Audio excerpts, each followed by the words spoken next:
In this episode, we talk about 17-year-old Australian sprinter Gout Gout, who is making waves in the world of athletics with a series of record-breaking performances. We then turn to the stampede-like incident at Odisha's Jagannath Rath Yatra that left several dead and dozens injured yesterday. But we begin with the Kolkata rape case that has sparked national outrage. Hi, I'm Ichha Sharma, and you're listening to Three Things, the Indian Express news show.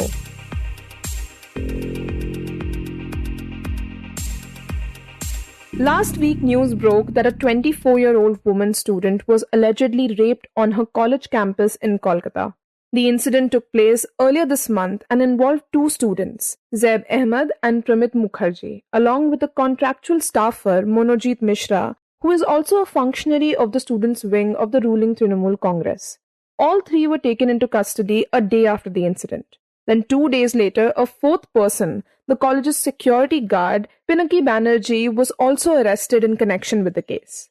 This case comes to light less than a year after the city was shaken by the rape and murder of a medical trainee at Arjikar Medical College, which had sparked widespread protests and demands for reform. In this segment, we speak to the Indian Express's Sweety Kumari, who breaks down what is known about the case so far. Sweety, can you walk us through what led up to this incident and what we know about the case so far? So the incident occurred on Wednesday, which was June 25th, between 7:30 p.m. to 10:50 p.m. at this law college in Kolkata. Now, as per the complaint, this student had gone to the college to fill out forms for her upcoming exams. So while on campus, she was asked by this prime accused Monojit Mishra and others to, stay back for some time. It was around 4 p.m. as per her complaint that she wanted to leave the college, but they insisted her to stay for some time. And she was there in the union room of the college, and there was a conversation, chit-chat happening. And she was allegedly offered biscuits, and, she was even told that she'll be given a position in the students' union. And after she, expressed her loyalty and commitment to the union that, yes, she'll be, participating in their programs and all, Mishra reportedly took her aside and proposed marriage. And as per the girl, she refused his proposal, and then she was taken to a room which was basically a guard room where the incident took place, and it was close to the toilet area. Right, and in her complaint copy, of course, she has detailed how the assault took place. But talk about how has the Kolkata police handled the case so far?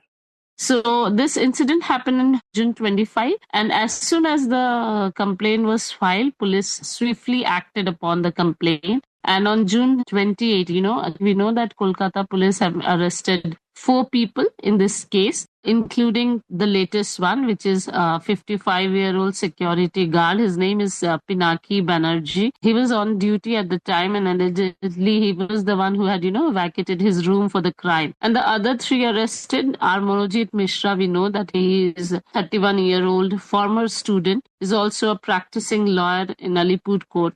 And 2 other current students, including one 19-year-old Zaid Ahmed and 20-year-old Pramit Mukherjee. Now, the prime accused Monojit Mishra has been linked to the Trinamool Congress student wing, and that is the reason that it has sparked a political controversy in the state. And it is being told, the complaint says that prime accused basically was the one who sexually assaulted and tortured the girl between 7:30 p.m. to 10:50 p.m. on June 25th in this guard room, which is on the ground floor of the college. Medical examinations have reportedly confirmed forceful. We don't have a copy of the medical examination with us right now. So, what reports are saying that, and police, as per police, it has been confirmed that there was a forceful assault on that girl. And this girl, also this woman, had assault marks on her neck and nail scratches on her body. So this case has led to widespread outrage and protest in Kolkata.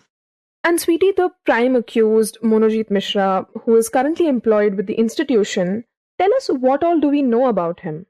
So, this Manojit Mishra is basically the prime accused in this case, and he is alumnus of this college, the same college where the incident took place. He is also currently employed with the institution as a contractual staff member on the recommendation of general body. That's what we have got to know from our sources. Now, he completed his law degree in 2022 and he was practicing as criminal lawyer at Alipur Court. He was a former unit president of Trinamool Congress Chhatra Parishad, which is basically TMCP. It's a student wing of the Trinamool Congress. Although he was reportedly removed from the college Trinamool unit leadership in 2021 for some of his, rowdyism or, because he was found involved in breaking CCTV cameras or a few other things. He still had maintained a constant presence on the campus and was deeply involved in student politics. As per the current student and the former student we spoke to, this guy enjoyed immense clout in the college, and college sources suggest that he held significant informal influence on people, admissions, and all,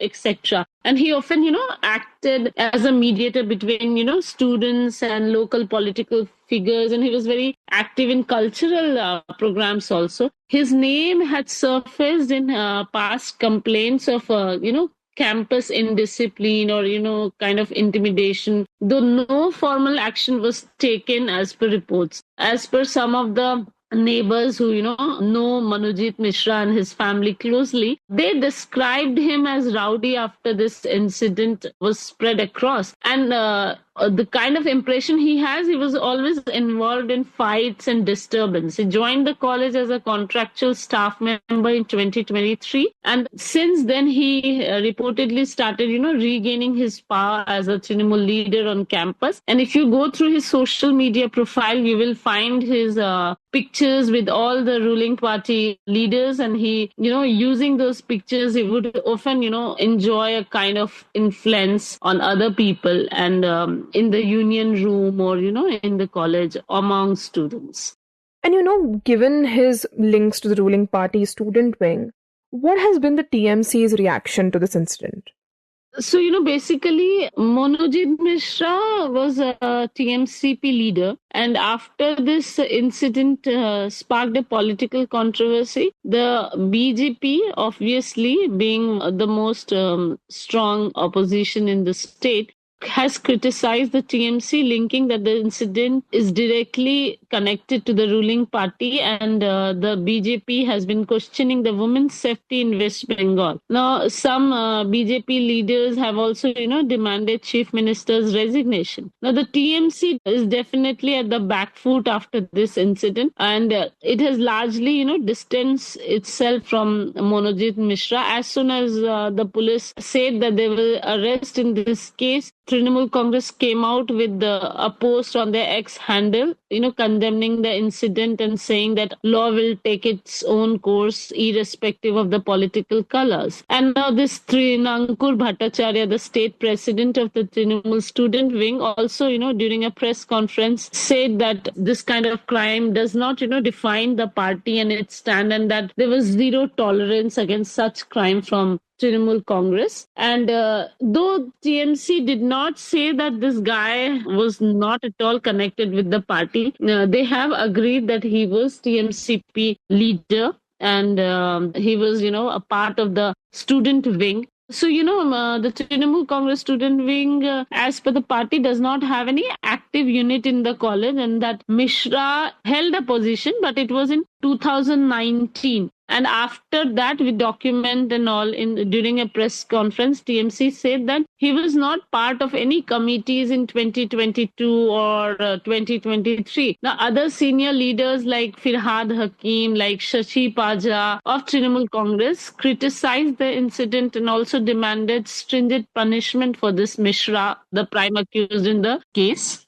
But also, Sweetie, considering the crime took place in the college and two of the accused are current students, how has the institute handled the matter? Like, what have we heard from them?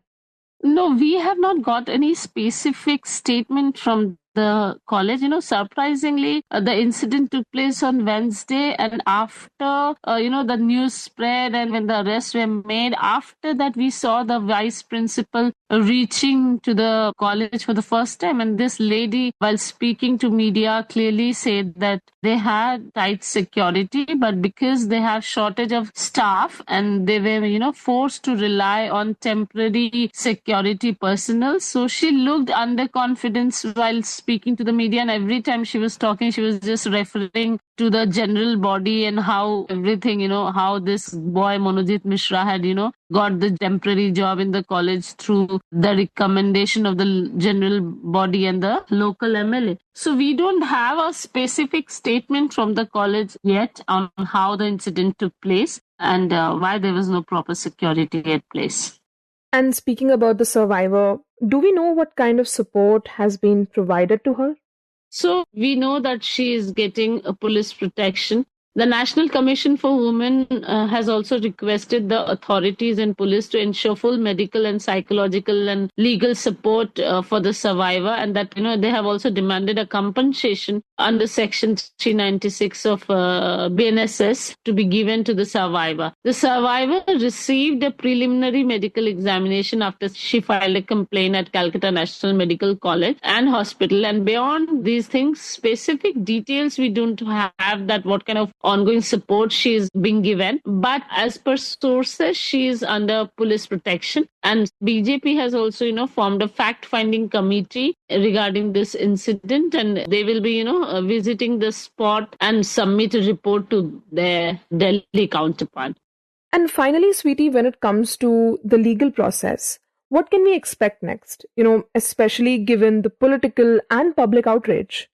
So the three have already been remanded to police custody for 4 days. Police said that they are yet to verify and corroborate the statements to know exactly what had happened and the chronology of the incident. If required, they may also do the reconstruction of the crime, and they will also be producing this security guard to court. So the police have seized the mobile phones of the accused because in the complaint later the victim had claimed that the accused had also recorded some of the videos while the crime was being committed. And they also threatened the victim girl that if she opened her mouth, she has to face consequences, and some of her near and dear ones might be killed and might face legal action. So because there are such allegations in the complaint, so the police have seized the mobile phone to see if anything was filmed by these accused. And so far, they have only, booked these accused under the section of gang rape and wrongful confinement. So once they are confirmed that a video was filmed, they might add some more sections to the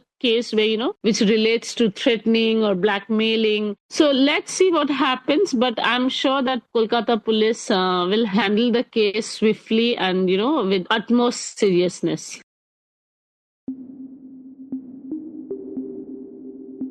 And now we shift focus to world athletics, where a 17-year-old is gaining worldwide attention, the kind that few sportspersons ever do. This is the Australian sprinter unusually named Gout Gout, who is already being compared to some of the fastest athletes in history, including Usain Bolt. In just his first senior race on the European professional circuit, Gout clocked a stunning 20.02 seconds in the men's 200-meter event at the Ostrava Golden Spike in the Czech Republic. That performance broke his own personal best and set a new Australian record for the distance. So to understand how this teenager from Queensland is setting new benchmarks in global sprinting and whether the hype around him is truly justified, we bring you an excerpt from the latest episode of the Express Sports podcast, where hosts Mihir Vasavda and Amit Kamath discuss just that. Mihir, I wanted to understand from you, what is the hype about this boy? I mean, we know that he's just 17 years old. He's a South Sudanese origin guy who competes for Australia. But maybe you want to talk about the first, what is this boy all about? Maybe what was the moment that put him on the world map? And then maybe we can talk about the hype itself. Right. So it's the speed. His age, he's only 17. Mm-hmm. I think his name too, right? He has unusual name, if it's okay to say that. It's not a common name that you kind of hear on an everyday basis. And then there is this whole comparison with Usain Bolt, not just because of the timings he's clocking, but also his running style. Now, why we are talking about Gout Gout right now is so he's been around for a while. He's been this name everyone's been talking about within the athletic circle since the start of this year, but more so this week because it was the first time he competed in a race in Europe. It was in Ostrava where Neeraj Chopra also was competing. Both of them had a photo clicked as well.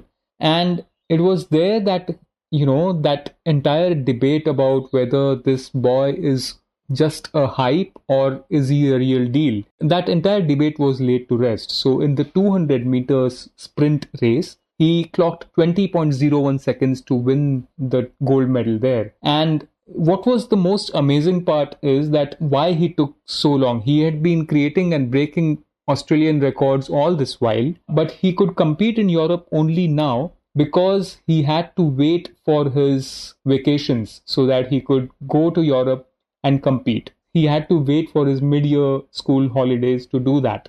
That is fascinating, I thought, apart from all the other things that we see with Gout Gout.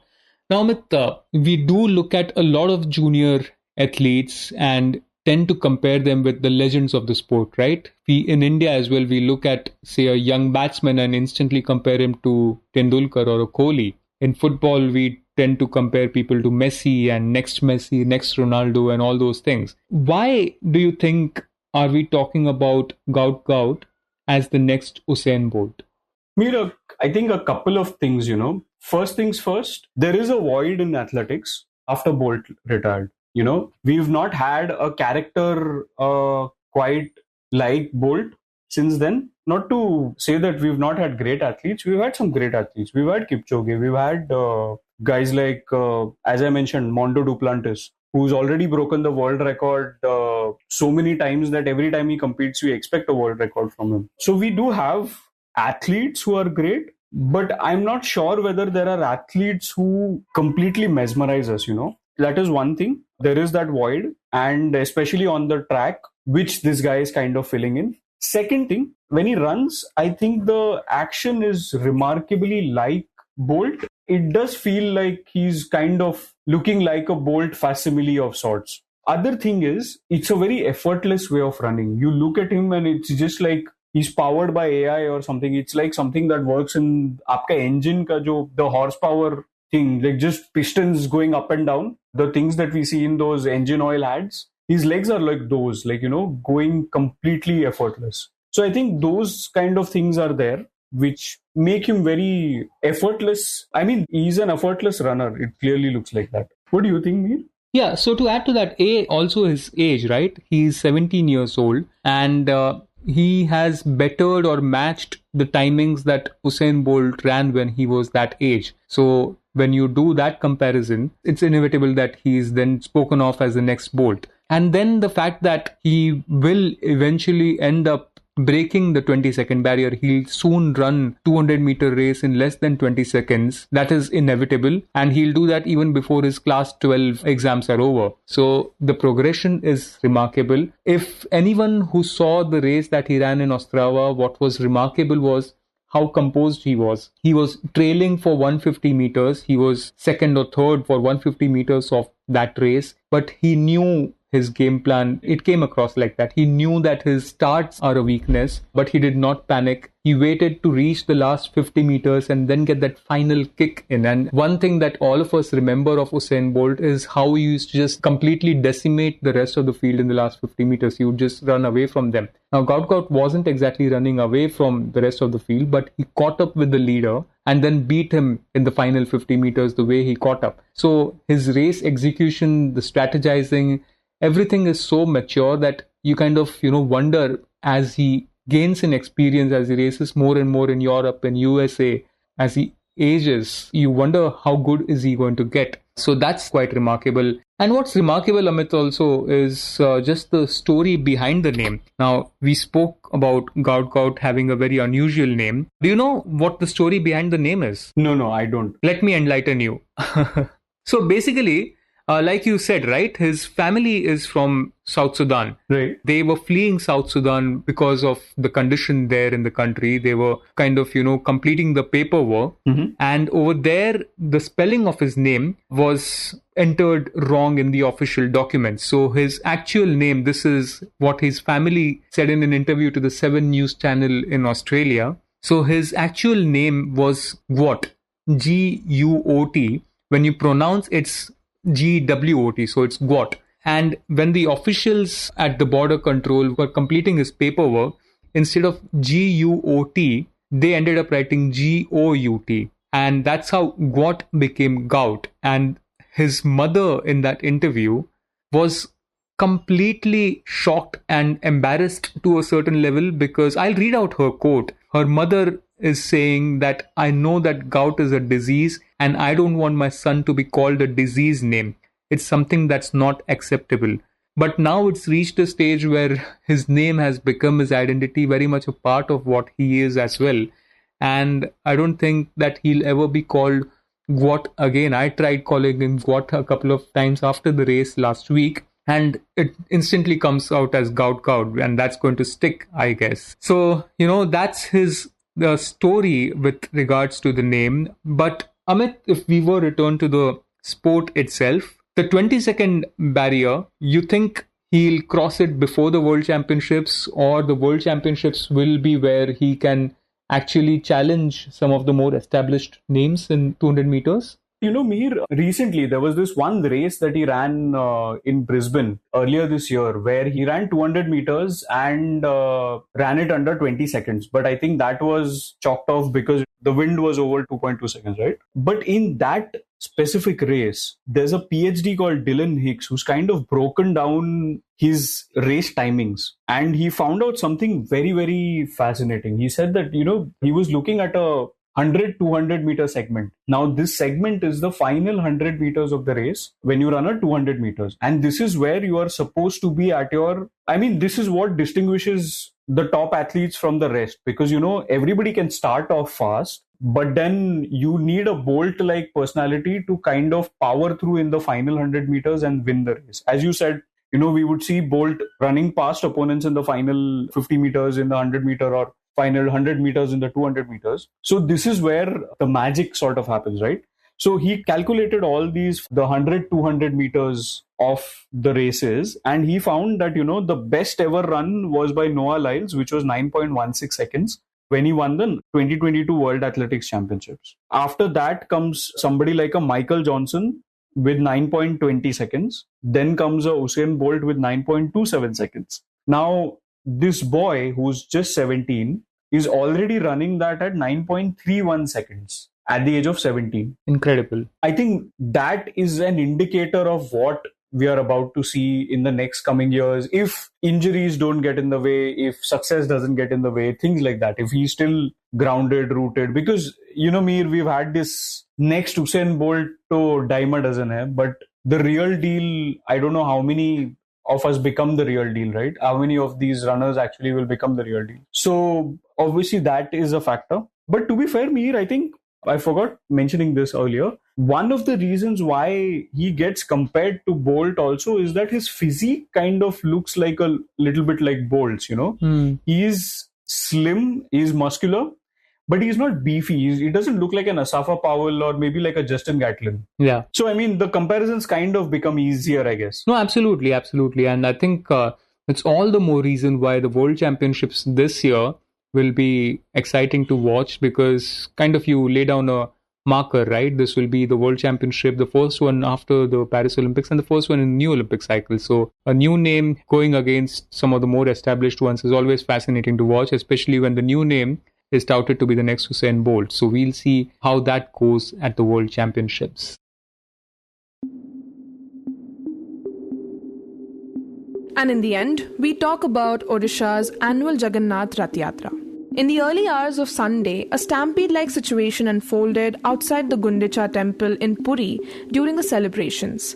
According to official reports, at least 3 people were killed and over 50 others were injured as a dense crowd surged during darshan hours. As reported by the Indian Express's Sujit Bishoy, the incident occurred around 4 a.m. when a vehicle carrying ritual materials reportedly entered the already swelling crowd. Eyewitnesses claim that there were inadequate police arrangements on site at the time to manage the situation. The resulting surge caused panic and chaos at a time when lakhs of devotees had gathered in the temple town to witness the grand chariot procession of Lord Jagannath and his siblings. Local officials said that women were among the deceased, although formal identification of victims is still underway. Meanwhile, hospital authorities confirmed that some of the injured were discharged after receiving primary medical care, while others remain under observation. The state's Chief Minister Mohan Charan Majhi has called the tragedy unpardonable, strongly criticizing what he described as a serious lapse in crowd management in a post on social media platform X. Odisha's Law Minister Prithviraj Harichandan echoed that sentiment, stating that he had briefed the Chief Minister about the incident and confirmed that a formal probe would begin shortly. Leader of the opposition and former Chief Minister Naveen Patnaik accused the BJP-led state government of complete mismanagement. He stated that the tragedy reflects a glaring failure to ensure public safety during a major festival. In response, Puri Superintendent of Police Vineet Agarwal refuted allegations that police were absent from the scene. He said the deployment was as per requirement. Odisha's Director General of Police also visited the site immediately after the incident and held high-level meetings to assess the situation. He confirmed that an official inquiry has been initiated. You were listening to 3 Things by the Indian Express. Today's show was edited and mixed by Suresh Pawar and produced by Shashank Bhargava and me, Ichha Sharma. If you like the show, then do subscribe to us wherever you get your podcasts. You can also recommend the show to someone you think will like it. Share it with a friend or someone in your family. It's the best way for people to get to know about us. You can also tweet us at Express Audio and write to us at podcast@indianexpress.com.